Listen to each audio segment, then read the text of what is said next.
Good evening, YouTubers. Welcome to episode 79 of Shrigleytube TV. Been a bit of a crazy week. I've got to be honest, having time off did not do me any favours. I really struggled to get back into it, and yeah, it's been a bit of a struggle, but to be honest, it's over now. I felt at the end of the week that we got somewhere. So yeah, I hope you enjoy what you see. Thanks again for all the good comments that was made. Shh. And yeah, I really enjoyed reading them all as usual. So I'll join you again near the end of the video, and then we'll talk about the last part of the video, which has got some stock cars in it. Good evening, YouTubers. It's Sunday evening.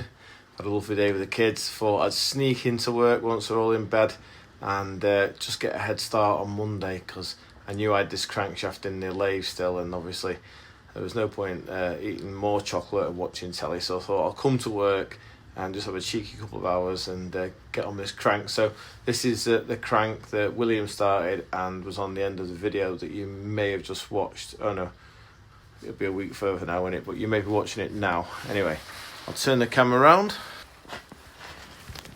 So as you can see, we did this big end pin already. I'm now on this one, and it's a bit rough this. There's lots of chattering because the tool is very badly supported. As in, when it cuts, it obviously pushes down and vibrates, but it doesn't matter because we're going to leave 0.5 mil on for finish grind. So I'll start it up just to give you an idea of what's involved in machining it. It makes a horrible noise.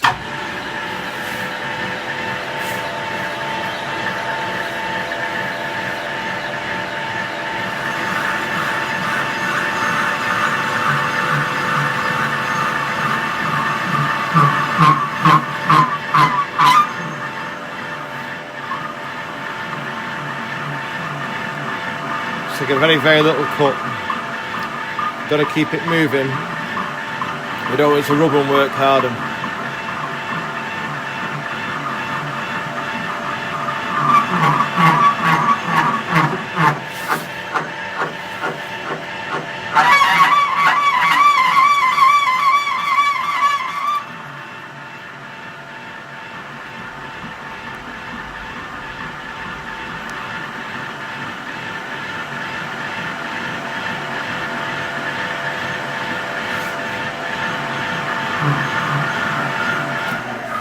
Okay, so that gives you a little bit of an idea of what's involved. We're going to take little cuts because obviously the tool is so badly supported. So we'll keep on nibbling away at this. Hopefully we'll get 1 and 4 machined as well tonight, and then that's 1 crank ready for Ken to grind. Good morning, YouTubers. I've been busy this morning, Monday morning, getting on with these crankshafts, and I finished the ones that I wanted to do that are standard throw. Now this one is for a chap called Pete in Scotland, and he asked for an offset one, which would be 63.8 millimeters. So we've selected a different pin, or the pin's in from this side on this one. If you look at here, you can see we've selected a different pin, which it just basically controls the amount of offset.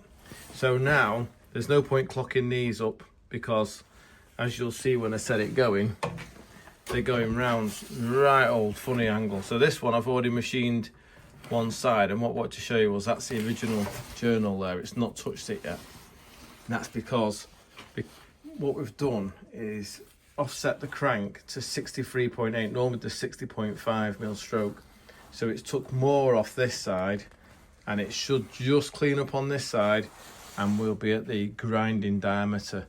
So when he builds this, he'll have an extra 4 mil of stroke basically, or 3.5 mil of stroke. So I'll set it going so you can see. So you watch this journal, you'll see it's going up and down. That's because this is a standard stroke crank, and we're making it 63.8. Oh, it's in neutral. Still in neutral. What's going on? Bit dodgy, isn't it? Bit in the wrong gear. Could have had a right old flyer on the girl there. 540 RPM, that would have been interesting. So if we look at that journal there, you can see this one's just about come true now. So we'll carry on, and then another one done, and then we'll do some 65 mil stroke ones, which will be 1120 cc when they're on 74 mil bore.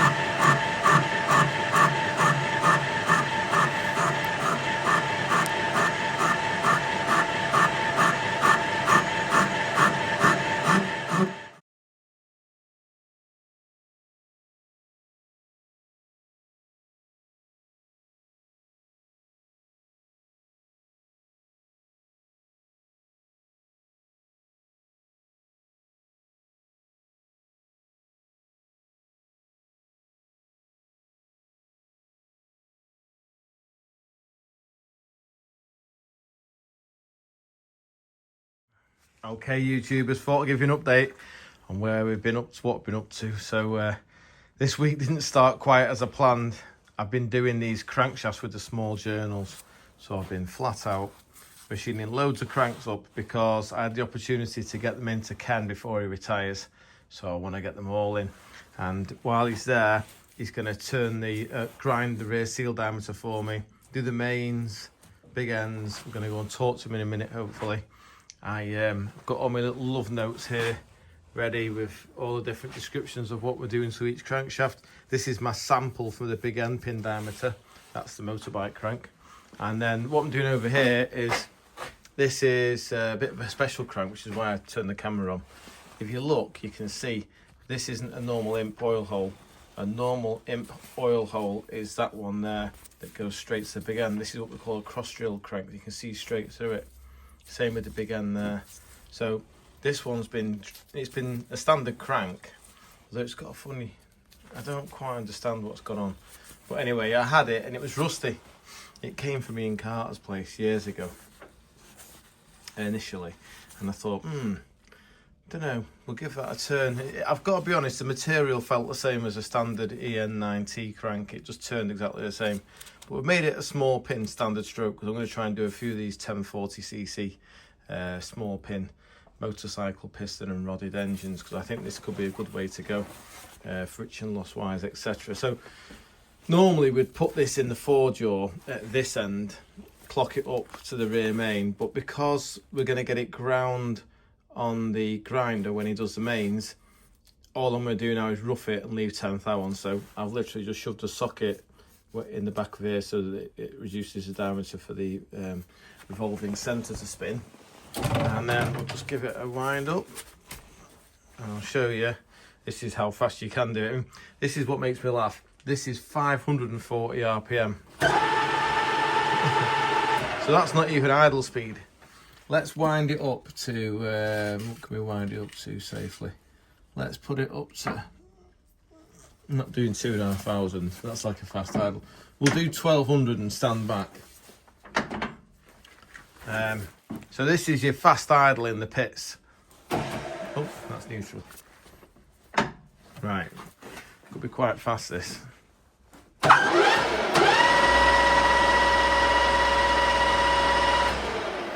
It's bonkers, isn't it? Can you imagine what it's like at 9,000 RPM? It must be absolutely chaos. Anyway, there you go. So we'll slow it back down again and we'll put a cut on. This one, sorry. 540. Oh, neutral. Get me a driver who can get a gear. I'm just going to chew straight into this.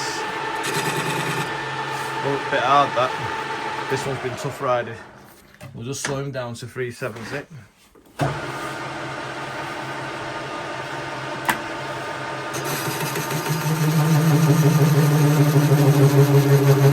Oh, it doesn't like that, does it? Oh, yeah, it wasn't.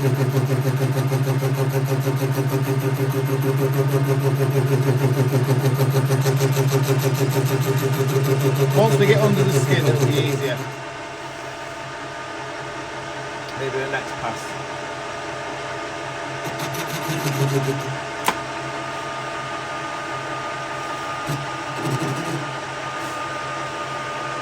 See how this one goes.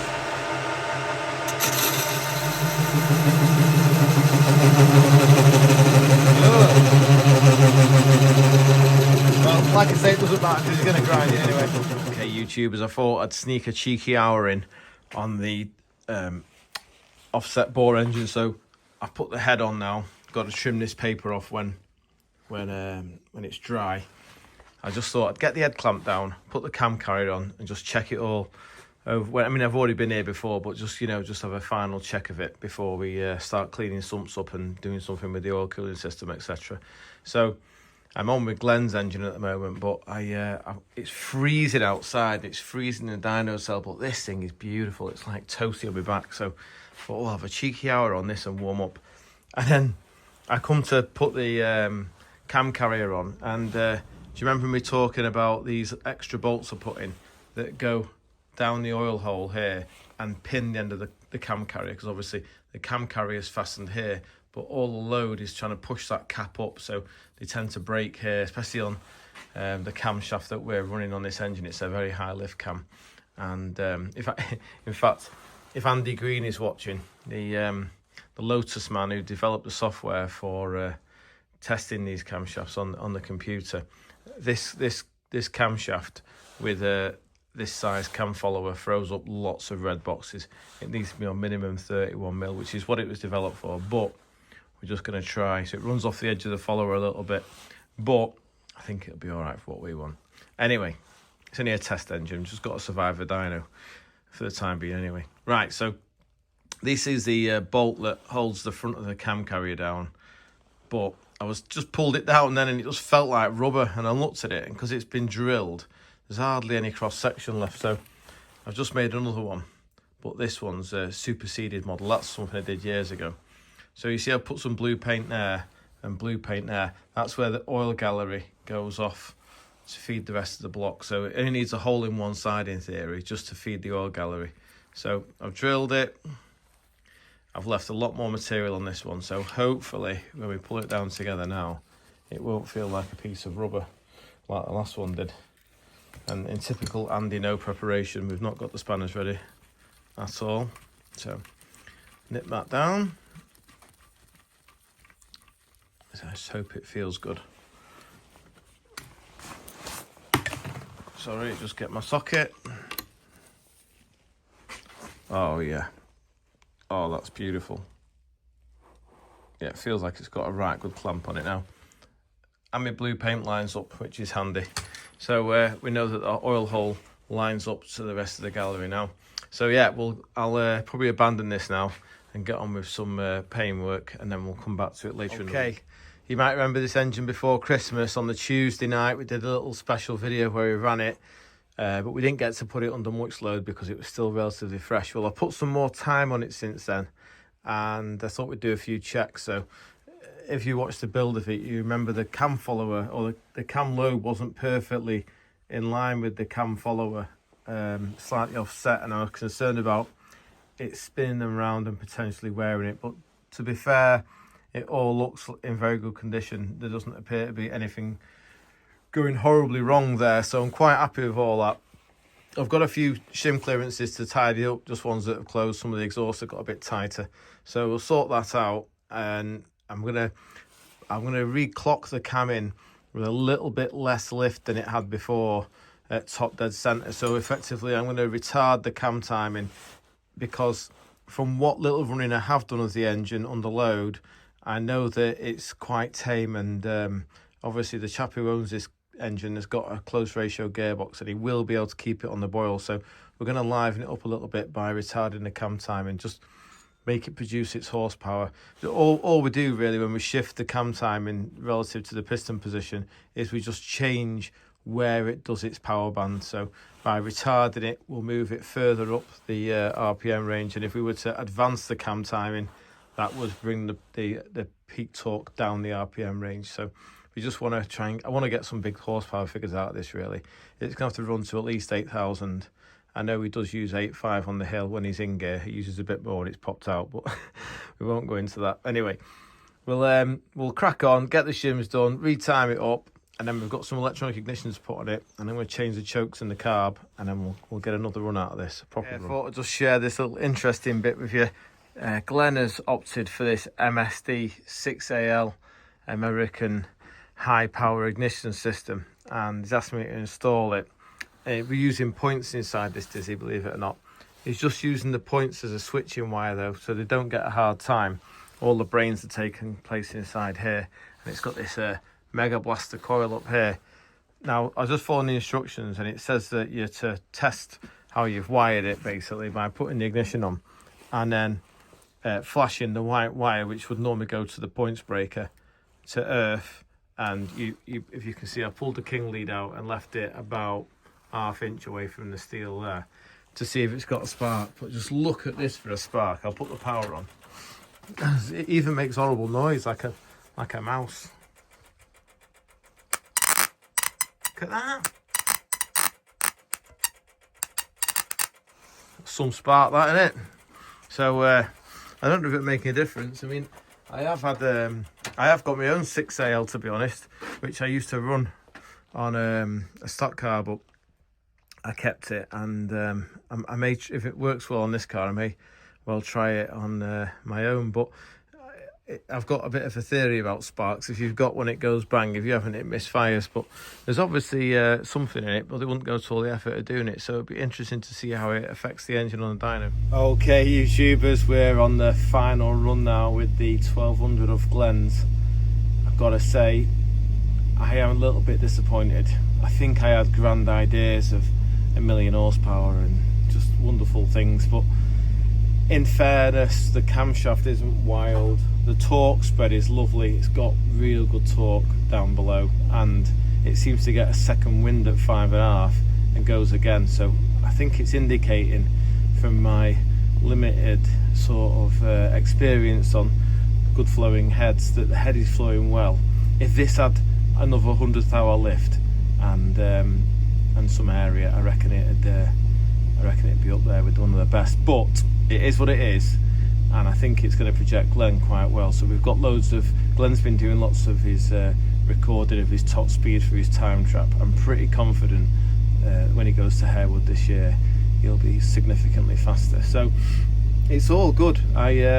Since we last spoke, I've gone up on the choke size because it was a bit small. We did put him on small chokes last year for his hill climb, but now he's got his ratios. It's a bit more on the boil, but because I think the cam's so mild, it just pulls everywhere anyway. But definitely the chokes have helped, and obviously we're on this MSD kit now, which I don't believe is making a difference. I did go down this route some years ago and couldn't really make any noticeable change from normal lumination ignition to MSD. But anyway, I've put it on for him and it's working really well.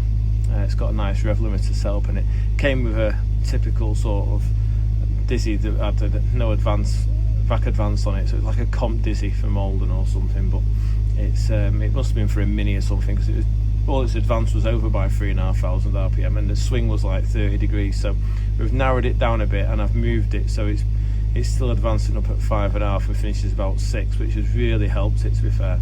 And it's made it a lot happier down below as well, where we've got some advance in now, whereas before we were in like 1 degree advance because we had so much at the top. So yeah, that's nothing at idle. We didn't like that. So we'll go for a bit of a run together.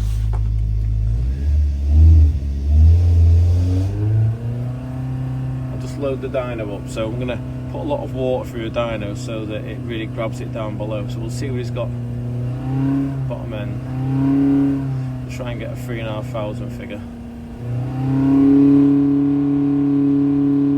So at 4 there, it's holding a steady 84 foot-pound, which is nice torque. He'll like that. We'll just see if it'll hold wide open throttle at 3.5. Not that it's important, because he'll never be down here in theory. Oh, that killed, didn't it? It just drops off.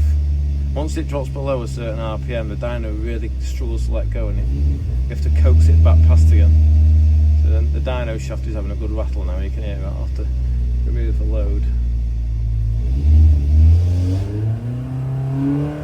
Right, try and get that 3,500 figure just so we can record it.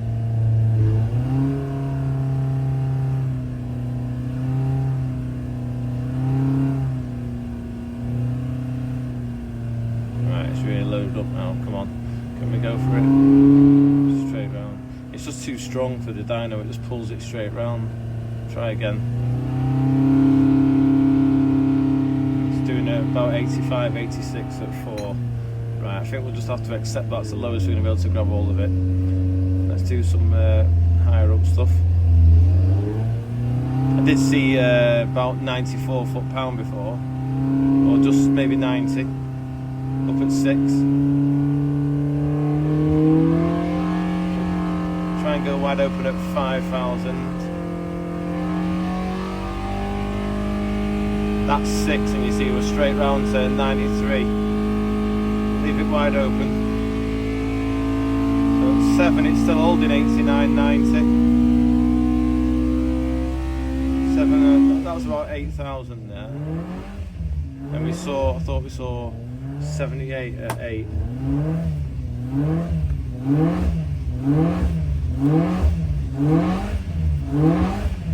Yep, quite fit that. I think he'll like this. Right, I'm going to do some calculations and then I'll take a screenshot. Okay, I just couldn't help but wonder to myself if it had just like a little bit more advanced. I did run with some more before, but I've gone up on the fuel since then, and it seems to be burning the fuel quite well. So I just sneaked 3 degrees in everywhere of advance to see if it'd help it, and straight away I can see straight away at 4,000 it was a lot better. It was nearly 5 foot-pound up.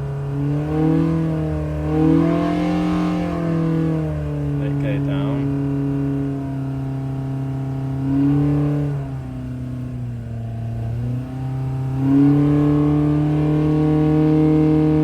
So at 4.5 now we're showing about 86 foot-pound, and it is a really rubbish air day today. It's like 990.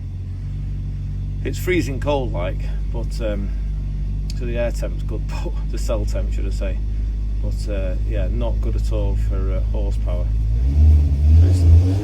I did just see 94 at 6. Look at that, 95 maybe at 6.5. Holding it beautifully. Yeah, I don't think we'll tweak any more into it. Right, I'll have another play and report back. Right, okay, I think I'm back for the final time now.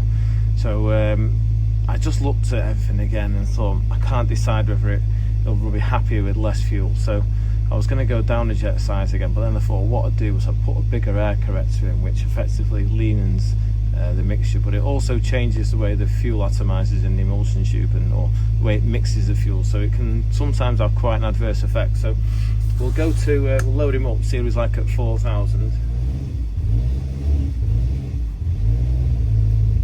Oh, not happy there, is he? Bit too much load on. It's only at 2,000 RPM.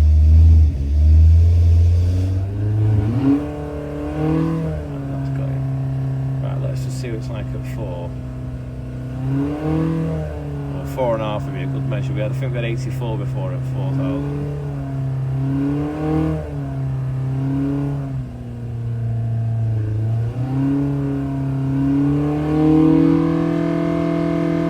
Look at that, at 5,000 it's holding about 90 foot-pound. Wow, it liked that, didn't it? I wonder what's done that. Is it the lack of fuel, or is it the way it's atomizing differently in the carburetor? Fascinating. So at 4,000 now, it's pulling nearly 89 foot-pound. That is stunning. Amazing. This has actually gone from being like mediocre to working quite well. Let's see what it hangs on like up at 6.5. Unfortunately, the rev count on the dyno gets its knickers in a twist because I don't think it likes the power of the new sparking system. It's MSD playing havoc with it. Right, let's wind it round to 6. Well, that's 6.5. It's holding 95 at 6.5. Let's back it off. Still holding it at 7. 7.5. 8. 84 at 8.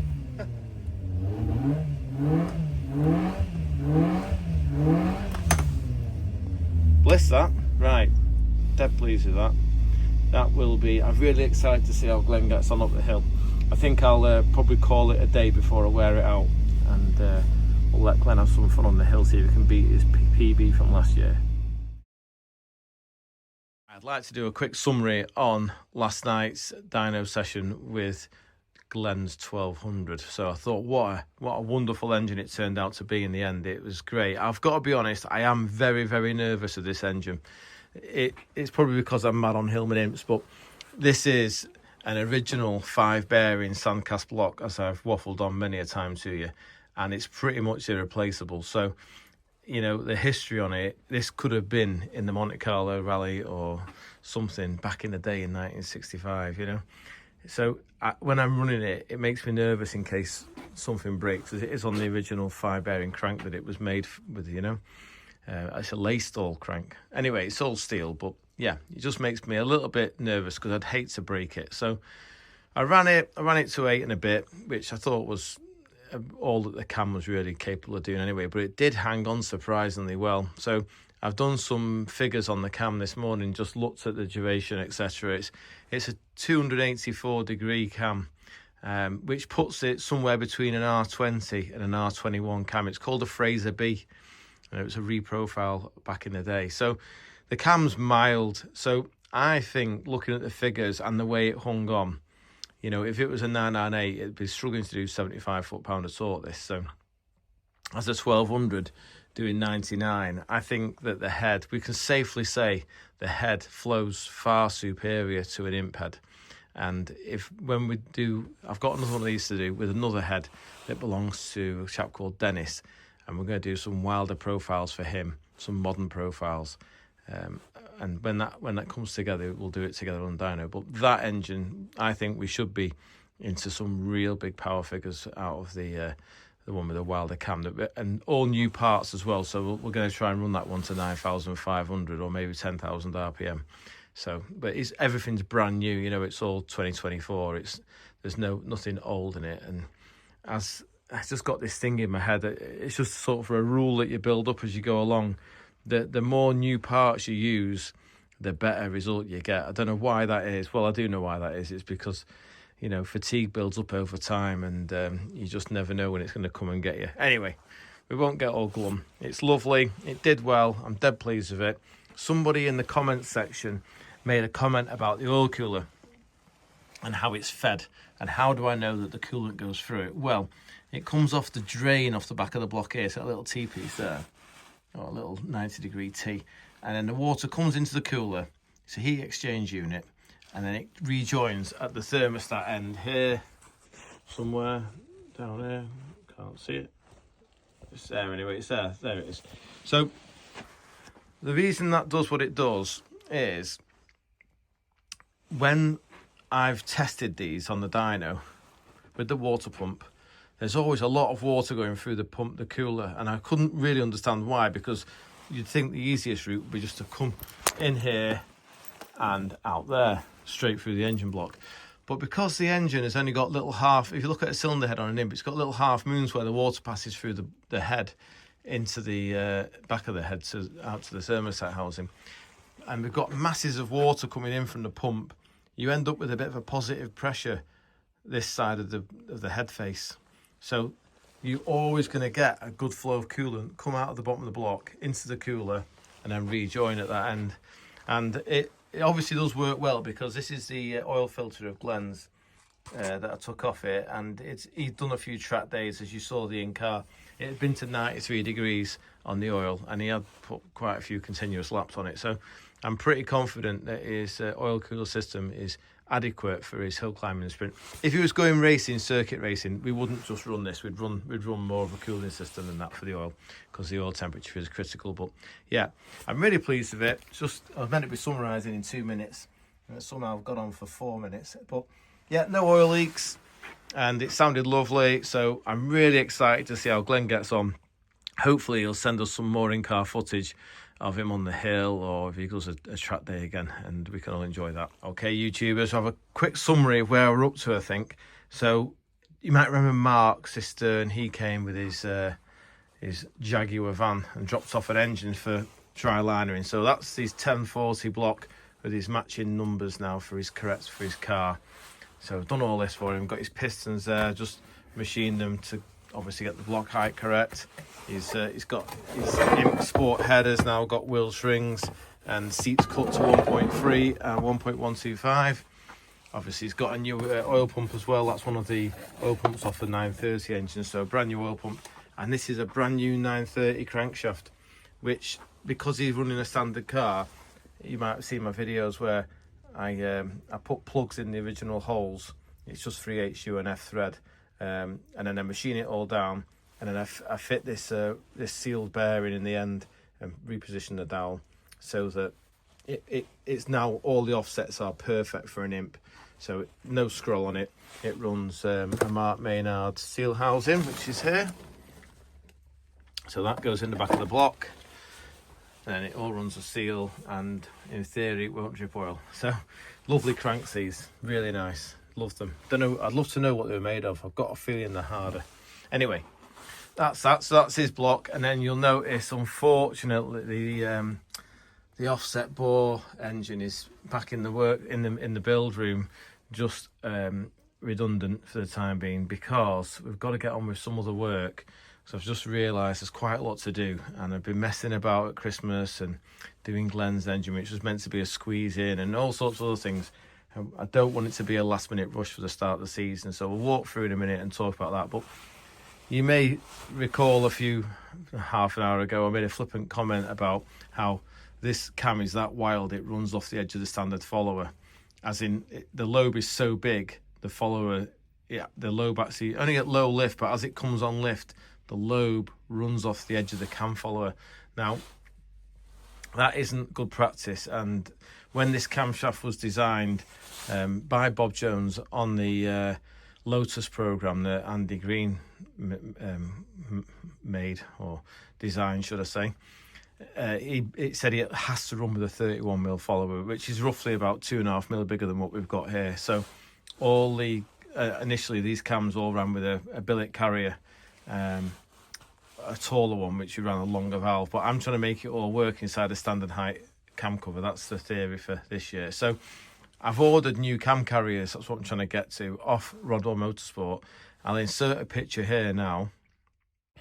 Okay, here we have the cam carriers that Stuart Brownsey from Rodwell Motorsport down in Weymouth is making for me. Not all of them are for me, but he's got some for stock obviously as well.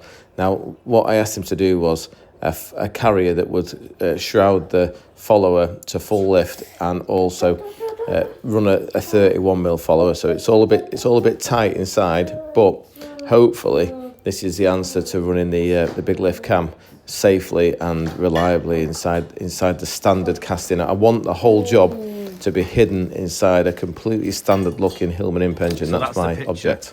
Of the cams that carriers he's made, absolutely amazing job. He's done them on a CNC, and they run the 31mm follower, so that cam will be dead happy in there. So even though I've spent time shimming that all up, I thought to myself, you know, what's the point here? What makes you think you're cleverer than a computer and a clever man and a clever bunch of engineers that designed a program to highlight the issues that you're likely to come across if you run too wild a cam on too small a follower? So we're going to put it on the right carrier, and then we'll revisit it, and it might be a month or so before we get back to it, but we will get back to it. I've done a lot of the work that I hadn't done before now, so yeah, I feel like it's we broke its back. Anyway, I'll turn off and we'll go into the reason for abandoning the offset liner engine is because I'm just on with chopping some liners down, and then when I've chopped all my liners down to length, I'll put my boss in and turn it, and then we'll make a peg to machine all the liners, because I had a tidy up in the workshop, not a massive tidy up, but I did get a brush out.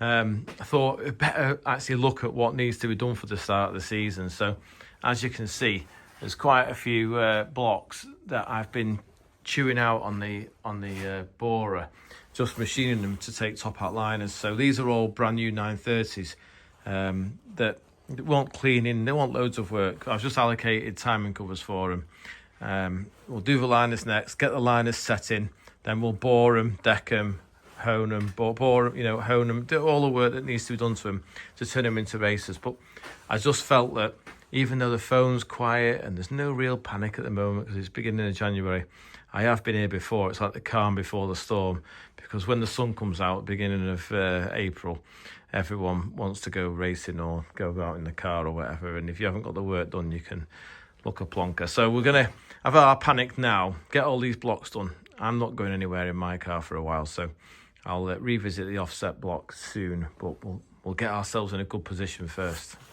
Okay, YouTubers, I thought we'd do a little bit of machining together. I have been practicing on all these, so I've got the setup working quite well now. What I'm doing at the moment, the first operation on these liners, is to cut them to length. So they come longer because obviously my long rodded block and my long stroke block, I need a longer liner basically. But because I'm doing a 1040, it's a standard length stroke, so I don't quite need as much of the liner. So what we do is put this little dummy in the end, and what that does is that stops the liner from being pushed off. I've already set my distance here of 100mm. So lock that up, and then what we do is literally go in with the parting tool at a slow speed. We're on 125 RPM. It's only slow because it's cast iron, so I don't want to go too fast and make it rub, and then it doesn't like to cut properly. But go nice and slow, and we go in to a set figure on here, which has already been predetermined, which should leave me 1/10 thou of thickness, and it's quite critical you don't go through. If you go through, then what happens is, because there's a force being pushed from the tailstock holding the liner against the chuck, it collapses, grabs the tool and smashes everything up. So hopefully this will work as the last 10 of liners, or 12 or 16 liners have worked. So let's see what happens.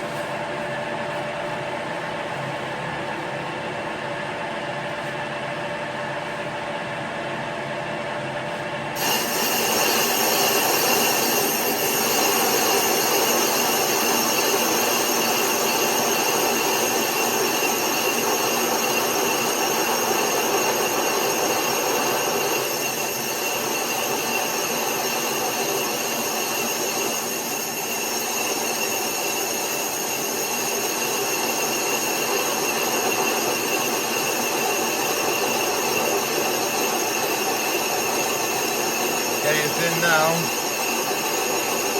nearly there.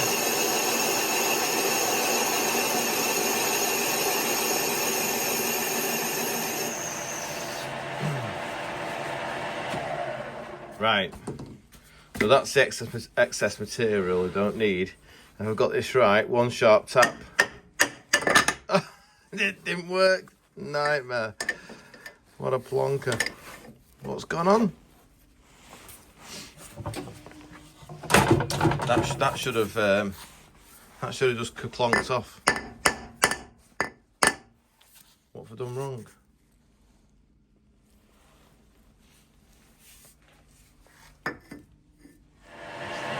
Right, okay, if I've got my depth setting correct, I should be able to give this one sharp tap and it'll fall off. Hey, so that's now in the scrap bin, or for another job, don't know what, just need to go in the scrap bin probably. And that's our liner, which will now turn into our ep740 liner. Okay, we're on to the next stage of machining the liners. So what we've done is we've got a plan, and the plan is we're gonna machine all the liners to within 1/10 thou of their finished size, and then we'll let them all cool down. So I'm gonna go through every one of these liners and do something called roughing out. So we're going to rough out all the material, let them all cool to the same temperature, and then we'll go in and do the final cut. And I know iron doesn't, it's not as high expansion rate as alley, but it does have an expansion rate. So when it gets hot from the machining, from the friction, it does grow. So we want them all the same temperature when we finally machine them.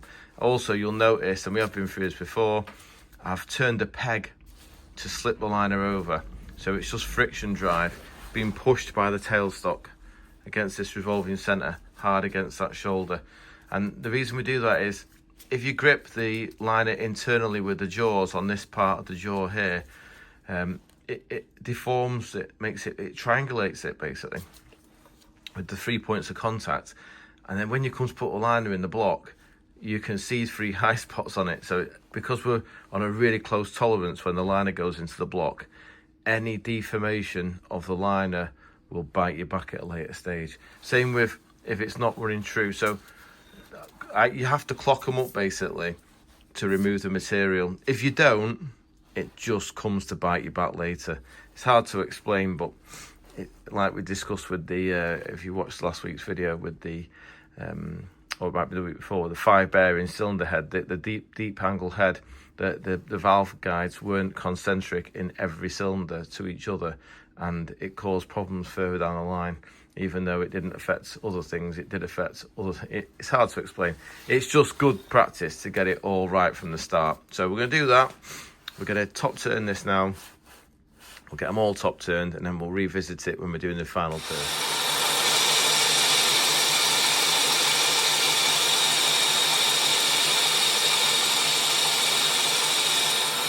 private visitor, Mr. Mark. How you doing, Mark? Good morning. Well, it's afternoon, isn't it? Good afternoon, Andy. Yeah, afternoon. It's Friday.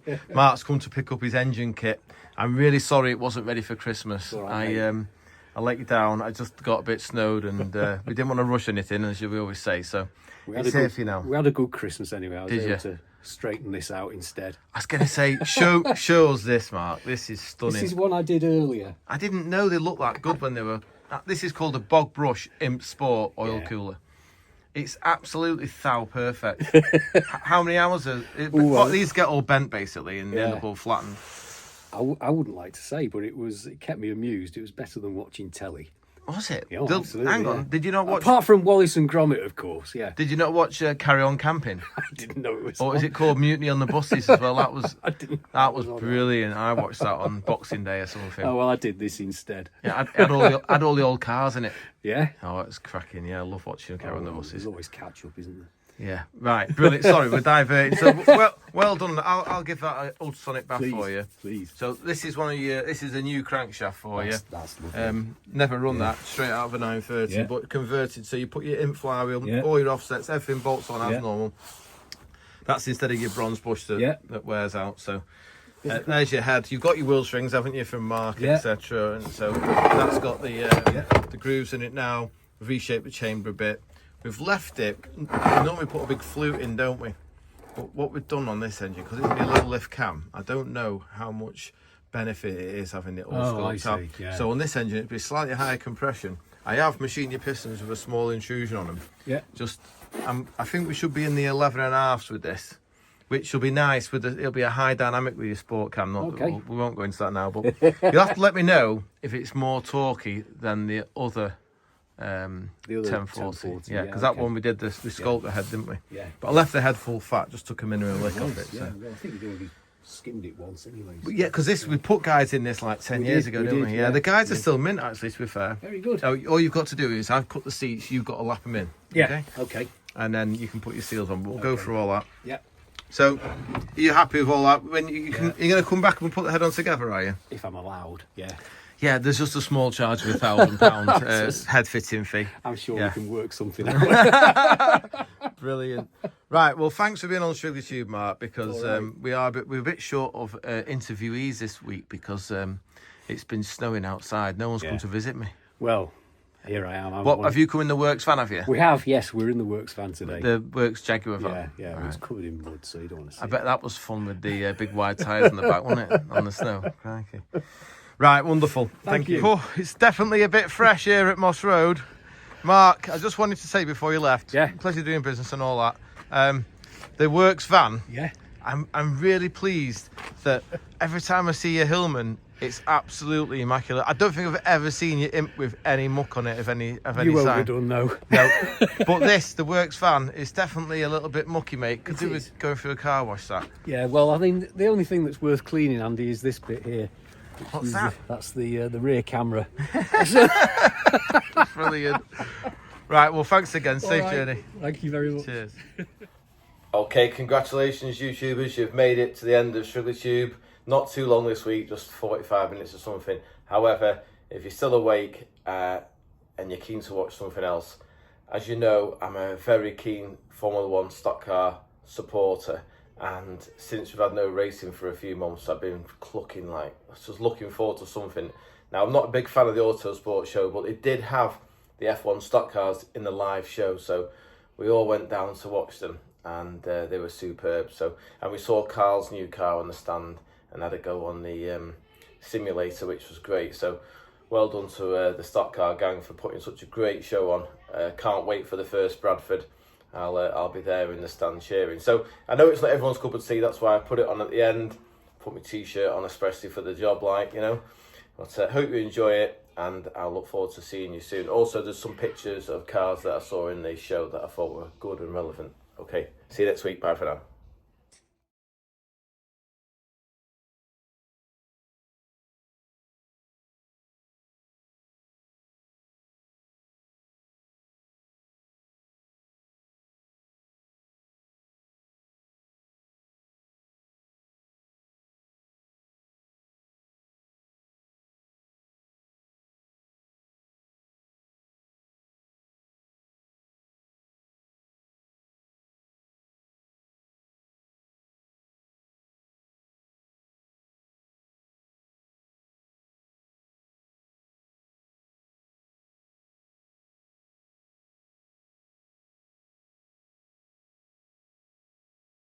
both on the track and around the globe.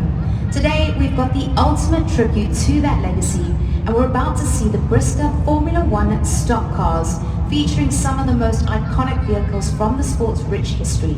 And leading the pack, we have one of the original cars.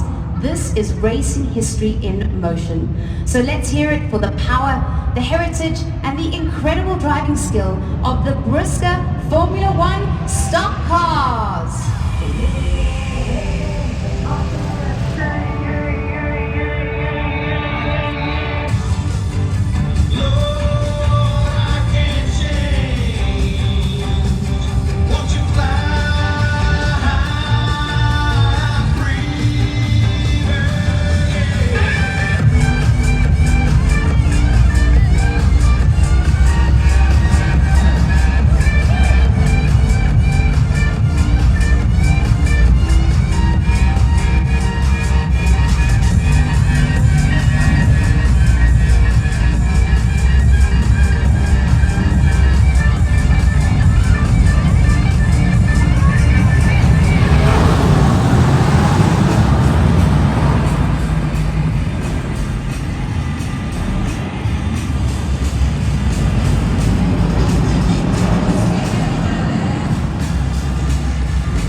Going for the Autosport Live Action Arena 2025 team.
fantastic show. I hope you enjoyed yourself. Please come and see us again. Goodbye.